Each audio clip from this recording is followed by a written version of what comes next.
very productive Saturday in college football as well. This is a great weekend if you stayed home and watched sports all weekend. It was a weekend. All right, let's start with a little Sunday night football to kick things off this morning. Dak Prescott and the Dallas Cowboys hosting the Minnesota Vikings. Two very similar teams. Dallas driving late, down 4th and 5. Dak's pass to Zeke incomplete.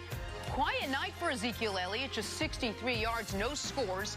Vikings pressed all night, left it open for one last Cowboys try at the end. Dak's Hail Mary intercepted. So the Cowboys lose 28-24 to Minnesota. They dropped to 5-4 on the season. Here's Cowboys quarterback Dak Prescott after a disappointing loss. I've said it before, we're going to lock arms. We're going to get better. This tape has a lot for us to learn from.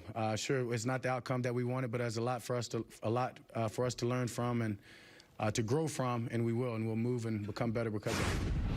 Nick, you can't blame that guy for yesterday's loss. We wanted to see a big game from Dak Prescott against a good team, and you got that. So who is to blame for what happened to the Cowboys last night? Let me start just quickly with what you said. Dak was sensational. I thought Dak, this was one of the 4 or 5 best football games I've seen Dak Prescott play.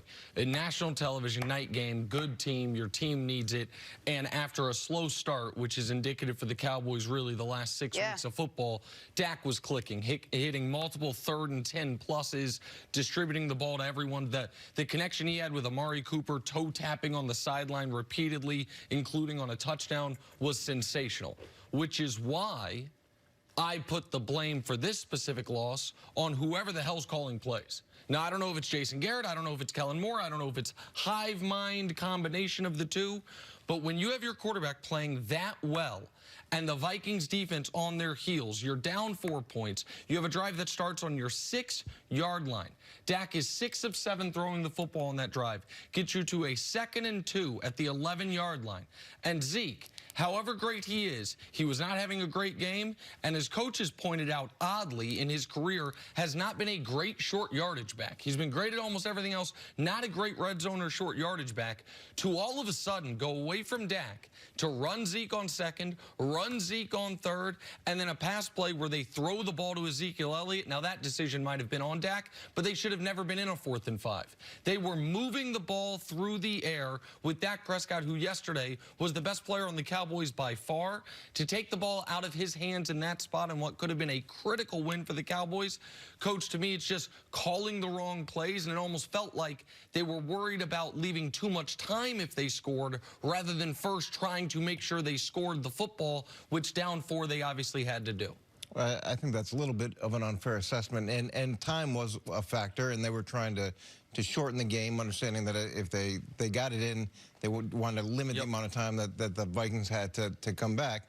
But when you look at those play calls, and when you look at the calls throughout the course of the game, one of the reasons that Dak had such a good game is because there was a commitment to running the ball.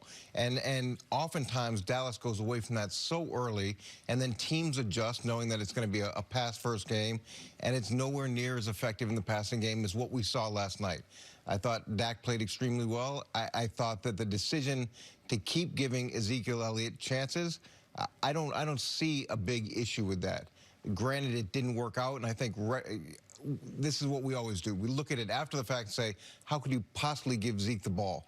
If they'd thrown 3 times, everybody would have been sitting here this morning going, how could you possibly not have given Zeke the ball in those critical situations? And even on the last play, Jason talked about the different options that they had. That 4th and 5, got to have it play, and you've got a good matchup. You've got Zeke against a linebacker.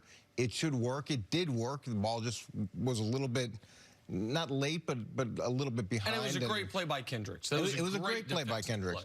But the matchup makes sense. You've got a linebacker covering from inside out. You've got an outside breaking route, one-on-one.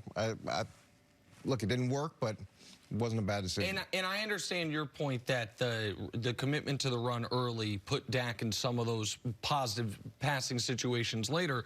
But what's also true, and the reason that I thought this was one of the best games I've seen Dak play, is we talk about all the time that the best quarterbacks can be successful when everyone knows you're throwing, when the whole stadium knows you got to throw. And during the comeback, because they were down 14-0 to start this football game, and by the way, the slow starts, I don't know if that's just on the coaching staff, but that's something else that I know you want to discuss, Jenna. But they 3rd and 12, 3rd and 12, 3rd and 7, 3rd and 8, 3rd and 14. Those are all conversions through the air when the whole stadium knows you're passing once they were down 14-0 as they were trying to climb back into the game. They went to Amari, they went to Gallup, they went 3 straight to Randall Cobb, who had his best game as a Cowboy. I thought Dak was dealing. And you're right, if they had thrown 3 straight times after 2nd and 2 and not gotten it, we would have criticized them.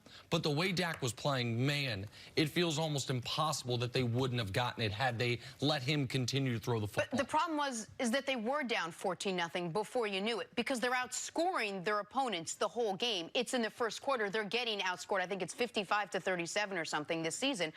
Why is that such a hard thing for them to overcome? It's been indicative of every game they've come out and played this season. Yeah, it's really frustrating. And sometimes that happens during the course of the season where either you come out and you have a slow start at the beginning of the game, or you're a slow starting team at the start of the second half, and you try a lot of different things. And typically it's a different problem each time. And I'm sure that's something that they've been addressing. They've been trying to figure out, but they can't quite get that formula down.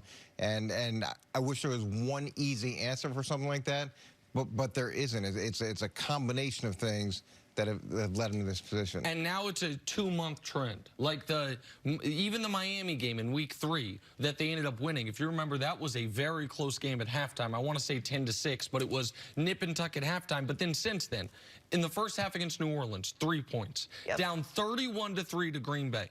Down 21-3 to the Jets before a furious comeback that stalled out with a 2-point conversion, failed attempt at the end of that game. Down 12-3 to the Giants with 3 minutes left in the first half. Now they end up blowing the Giants out, so we forget about it.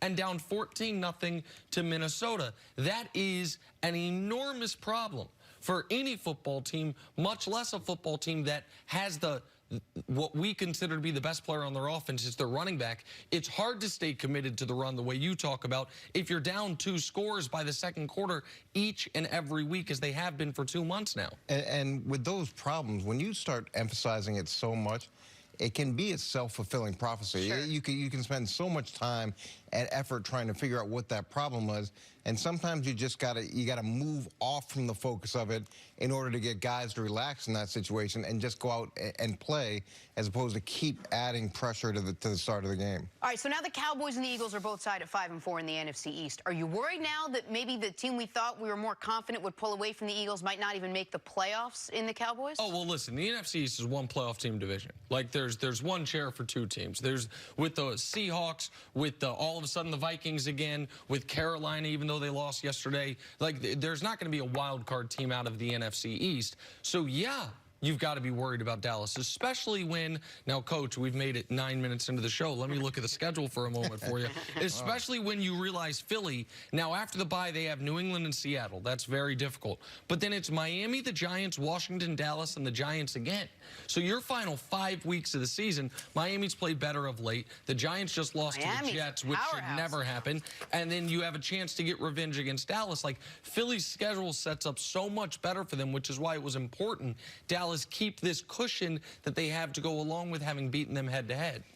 Well, you can see how easy it is for this to happen, Jenna. Nick has a slow start. It takes him 9 minutes to get to predicting the future. And do I like the Cowboys' chances? I don't know, because I don't know which Cowboys team we're going to get. Are we going to get the Cowboys team that wins 3 in a row, or the Cowboys team that loses 3 in a row? There was a lot of great things last night, especially from Dak, that I hadn't seen on a consistent basis or throughout the course of the game like we saw last night. But there are issues with the schedule moving forward.